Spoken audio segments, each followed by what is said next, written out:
Price Lord. கர்த்தருடைய பரிசுத்த நாமத்துக்கு ஸ்தோத்திரம் உண்டாவதாக.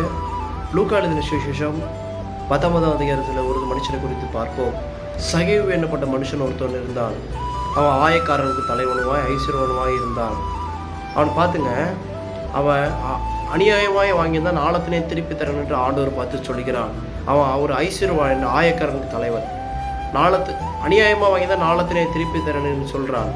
ஆண்டவர் சொல்கிறார் அவனை பார்த்து, இன்றைக்கு உன் வீட்டுக்கு ரட்சிப்பு வந்ததுன்னு கர்த்தர் சொல்கிறார். அதே போல் நம்ம வாழ்க்கையிலே ஆண்டவரை ஏற்றுக்கொண்டு ரட்சிக்கப்பட்டு ஞானஸ்தானம் எடுத்து ஆண்டவரை சொந்த ரட்சகராக ஏற்றுக்கொண்டு இருக்கும்போது, ஆண்டவர் கூட நம்ம பிரயாணம் செய்து ஆண்டவர் நம் கூட பிரயாணம் செய்து கொண்டு இருக்கும்போது, ஆண்டவருக்கு விரோதமாக எதுவும் செய்தோம் என்றால் ரட்சிப்பு பூரணமாய் விளங்காது என்று கர்த்தர் சொல்கிறார். அது ஆசீர்வாதமாகவே தங்காதுங்க. அதே போல் நம்ம கர்த்தரிடத்தில் நம்ம இருக்கும்போது அநியாயமாக வாங்கக்கூடாது. சகேவு அநியாயமே வாங்கியிருந்தான், நாளத்தில் திருப்பி தந்தான்னு சொல்லிட்டு கர்த்தர் சொல்கிறார். இன்றைக்கு உன் வீட்டுக்கு ரட்சிப்பு வந்து கர்த்தர் சொல்கிறார்.